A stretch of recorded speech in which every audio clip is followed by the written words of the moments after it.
Joe Farley.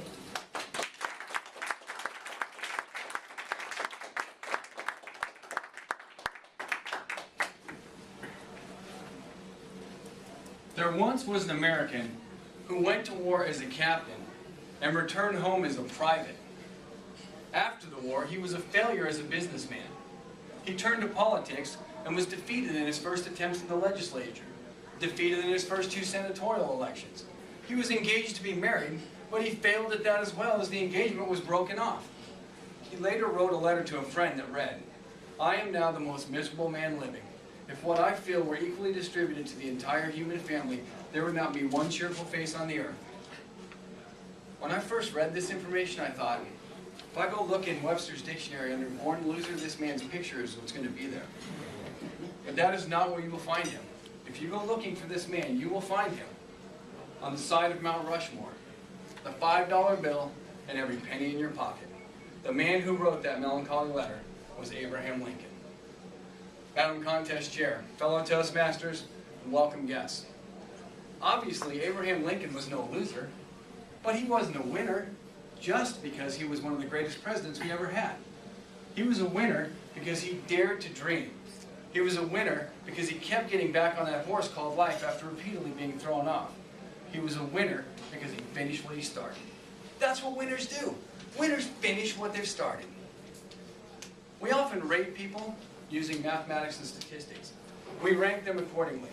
Generally, we have the winner, the best, first place, everybody else. We even like to joke, second place, you're the first loser. But if you're over here in second, 10th, or even 100th place, the fact that you're even ranked means you must have done something. And if you've completed something, then you too are a winner. Why? Because winners finish what they've started. In the 1970s, Steve Prefontaine was one of the best middle to long distance runners the United States had ever seen. He understood the concept that winners finish what they've started. He wanted to be the best. He was quoted as saying, "I want to be number one." He was also quoted as saying, "Some people race to see who's the fastest. I race to see who has the most guts." It comes down to self-satisfaction and a sense of achievement. To give anything less than your best is to sacrifice the gift. That's it, isn't it? A sense of achievement. It's that feeling all of us in this room have had at one point in your life when you've accomplished something. And therefore, you know that you finished something. And therefore, you know that you're a winner. Why? Say it with me. Winners finish what they've started. That's right. So once you have an achievement or a goal in mind, how is it then, like Abraham Lincoln, that you stay on track and don't get discouraged and quit when things don't go your way? What you have to do is remind yourself, all your past achievements didn't just miraculously happen overnight. There were blood, sweat, and tears put into getting a driver's license, getting a high school diploma, getting a job or a promotion at a job. We have to remember that the path to any achievement might be sprinkled with obstacles. And we must not look at those obstacles as signs of decay, decline, or failure. We must look at them as areas for improvement, chances to learn, stepping stones on the road to your end goal. Throughout history, different individuals have had different methods for dealing with such obstacles. Thomas Edison had hundreds upon hundreds of failed attempts to create a light bulb before he was successful. He didn't look at them as failures. He looked at them as ways to not create a light bulb. Winston Churchill, he had setbacks similar to Abe Lincoln before becoming prime minister at the age of 62. He later wrote, "Never give in, never give in, never, never, never, never, never give in. Never give in, except to convictions of honor and good sense. Never, never, never, never, never give in." J.K. Rowling, she must have read what Winston Churchill wrote. She was rejected 12 times before a small London house finally picked up the publishing of what was then known as Harry Potter and the Philosopher's Stone. So what about you? What are your dreams? What is out there that you have yet to or would like to finish? Let me tell you about one of my dreams. Labor Day weekend, 2008. my family and I were at Disneyland.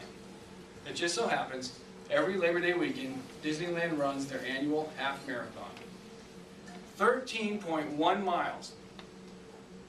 Keep in mind, I had never run before in my life. But as I watched those runners cross the line, I said, mark my words, I'm going to run this race next year. I got to February 2009, I started training. Stepped on the treadmill for the first time. I went 1 1/4 mile before I had to stop, out of breath. You can imagine what was going through my mind. What were you thinking when you signed up for this, Joe? I stuck with it, and by Easter I was running 3 miles. Memorial Day, 6 miles. 4th of July, 11 miles. Labor Day weekend, 2009, 2 hours and 17 minutes after I started, I crossed the finish line at the Disneyland Half Marathon. It wasn't pretty, it wasn't fast, but I finished. And now I have a new goal. I want to break 2 hours. I've run 2 races since then. The closest I've come is 2 hours and 6 minutes. I haven't met my goal, but I'm not giving up. I believe Henry David Thoreau sums it up the best when he wrote, all endeavor requires the ability to tramp the last mile, shape the last plan, endure the last hour's toil. The fight to the finish spirit is the one characteristic we must possess if we are to face the future as finishers. I challenge all of you, be like Abraham Lincoln. Dare to dream. Find something you've always wanted to do, just do it. That's what winners do. Winners finish what they've started. Champions are not those who never fail, but those who never quit. Madam Consul.